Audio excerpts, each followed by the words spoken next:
A'udhu billahi minash shaitani rajim. Bismillahir rahmanir rahim. Ẹ káàsán kúrò lẹ́ kalẹ̀ ní ìgbà tẹ́ bá ń wo èmi on point by two. Ẹ jọ̀ọ́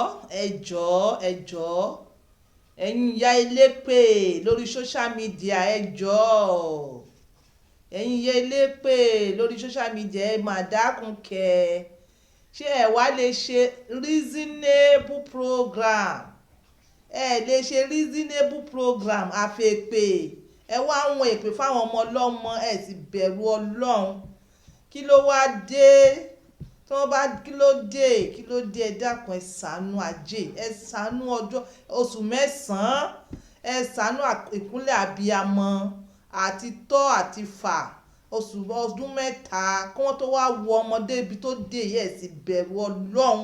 Àwọn ìyá elépè ẹ sì bẹ̀rù Ọlọ́run. Fún ẹ̀yin ó wá jẹ́ pé àwọn Yorùbá nìkan ló ń fúnra wọn lépè lórí social media yìí. Yorùbá nìkan ló ń fúnra wọn lépè lórí social media yìí, kò sí good foundation kankan. Ṣé bí foundation ẹ̀yin ìyá fún Yorùbá nation lélẹ̀? Well, ẹ lè dáṣọ Ọlọ́run dúró, ṣóyé yín, ẹ lè dáṣọ Olúwa dúró pẹ̀lú èpè yín. Tẹ́ ń wash dirty linings yín níta, ìwà abiyamọ ìyá àgbàlagbà, ẹ̀yin ìyá àgbàlagbà abiyamọ kẹ́ wá mọ́ ṣépè bẹ́ẹ̀ yẹn, ṣó dáa kò dáa. Tẹ́ ẹ bá réyàn sọ fún yín kò dáa o. Àwọn ìyá tó ń ṣépè lay good foundation at all, lay good foundation. Ṣé ẹ rí gbogbo kinní yìí, ẹ padà wá san padà, ẹ padà wá jẹ́rìí sí pé nǹkan tí mo ṣe yìí ó kù díẹ̀ káàtó. So many things is wrong in this system tó yẹ kẹ́ ẹ sọ nípa ẹ sọ ẹ wá nítorí pé ẹ fẹ́ force èèyàn láti sọ̀rọ̀, èpè ló wá kàn. Èpè yìí ti ń pọ̀ jù. We don't need such people on this platform. Èpè yìí ti ń pọ̀ jù. Èpè yìí ó ń bú yín. Ẹni Yorùbá nation, èpè yìí ń bú yín.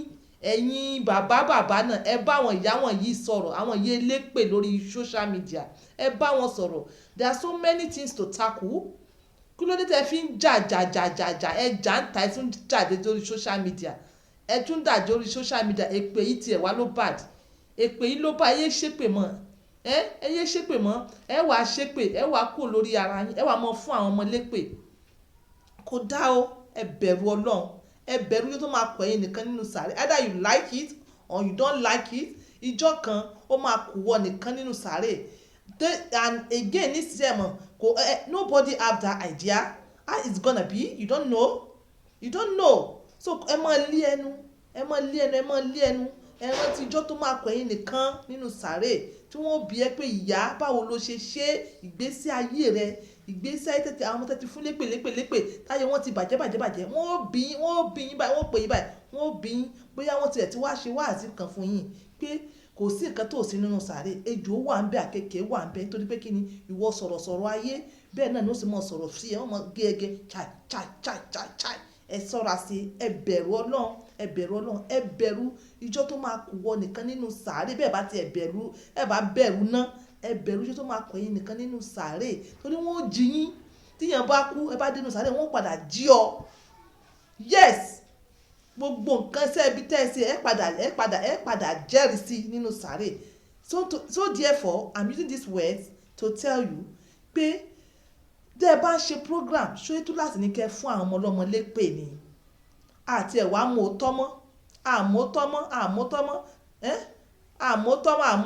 bóyá ẹ̀ ń sòótọ́, àmọ́ bóyá ẹ̀ ń parọ́. One way like this, second day like this, èpè ọmọ pa àwọn ọmọ kan láwọn máa lè. Ibo lọ́mọ àlè ti yọjú? Èèyàn tí wọ́n pọ̀ ọmọ ẹ̀ láwọn máa lè yẹn tó yẹ yín ní Tóyìn Ayémakò tí wọ́n pọ̀ ọmọ ẹ̀ lọ́mọ àlè. It is better kó jáde wá dìbò kẹ̀ pé irọ́ ni wọ́n ń pa o nítorí èébú ọ̀la. Irọ́ ni ìyá yìí ń pa o, ọmọ òwe sọ ọmọ àlè o. Inú ló bí màámi tí wọ́n fi màámi fi sọ̀rọ̀ bẹ́ẹ̀ yẹn, tí màámi náà fi sọ̀rọ̀ bẹ́ẹ̀ yẹn, inú ló bí wọn. Ẹ̀yin èèyàn tínú bá ti ń bí yẹn mọ̀mọ́ sọ̀rọ̀ mọ́. Tọ́rọ̀ bá ti jábọ́ ó ti dẹ̀yìn, àwọn kan ti ka mọ́wọ́, àwọn kan ti ṣe kí ni wọ́n ti ka mọ́wọ́. Ẹ rò pé wá social media everybody wọ́n mọ̀ gbogbo rándanrandan tẹ́yìn Yorùbá women yìí ń ṣe lórí YouTube, tẹ́ ń ṣe nonsense, gbogbo ayé ló ń wò pé ọ̀rọ̀ àwọn Yorùbá nation o ráwọn ìyá Yorùbá nation, o ráwọn ìyá oní foundation Yorùbá nation, ṣé bẹ́ẹ̀ ṣe fẹ́ ṣe náà ni. Àmọ́ no matter what nǹkan tẹ́ ṣe, nǹkan tọ́lọ́run ó ṣe Ọlọ́run ó ṣe, no matter how tẹ́ ṣe ṣe ra yín náà dandan lórí social media. So I'm now using this opportunity to tell you mothers tẹ́ wà lórí social media pé ẹ jọ̀ọ́ ẹ jèbùrẹ́ ẹ yé ṣépè mọ́, yé lépè kó ṣe kan tó dáa. Èpè náà máa jà yẹn náà o, èpè yẹn ó máa jà ọmọ ẹ̀ lẹ́yìn ìgbà tó bá jọ ó máa sì dẹ̀ jà lọ́jọ́ at the end of the day tó bá kù díẹ̀ kí ẹ̀ náà kúrò láyé, èpè yẹn máa jà. Gbogbo elépè èpè yẹn máa jà, gbogbo elépè èpè yẹn máa jà. Ẹ lọ kà á dáadáa. Ìwọ tó ṣe mùsùlùmí tó ṣe kìrìsìtẹ́nì, àwa tá a sì ṣẹ́ mùsùlùmí tá a ti kà nínú ìwé mímọ́, ó máa jà yín o. Ẹ mọ̀ sọ pé bákan tẹ́ ẹ bá tẹ̀ wá gba ọ̀rọ̀ wa gbọ́, ẹ jòkólẹ̀ ẹ kàn ronú pé kí ni àpadàbọ̀ wá èpè, kí ni àpadàbọ̀ wá èpè. Even ní as a Yorùbá person tẹ́ jẹ́, ẹ kàn jòkó ẹ ronú, you understand, either you're a traditional person, ẹ kàn sọ pé kí ni àpadàbọ̀ wá èjè, pé èpè bá jẹ lọ o, ó máa jà, ó máa ṣe kí ni, ó máa jẹ padà bọ̀. Ẹ̀yin kan ò dẹ̀ wá kí either you ṣépè ṣeré ó sì máa jà ẹ́. So I'm using this opportunity pé ẹ̀yin ìyá ẹ yé ṣépè mọ́, because ó máa jà yín. Tó bá jà yín nísìnyí ó jà yín lọ́la, ó máa jà yín lọ́jọ́ alẹ́, ó máa jà ọmọ yín, ó máa jà ìrandíran ọmọ yín. Ẹ yé ṣépè mọ́. Ibi tó ẹ̀yin tẹ́ bá dẹ̀ ń wo program èpè, ó bẹ́tà kẹ́ pa.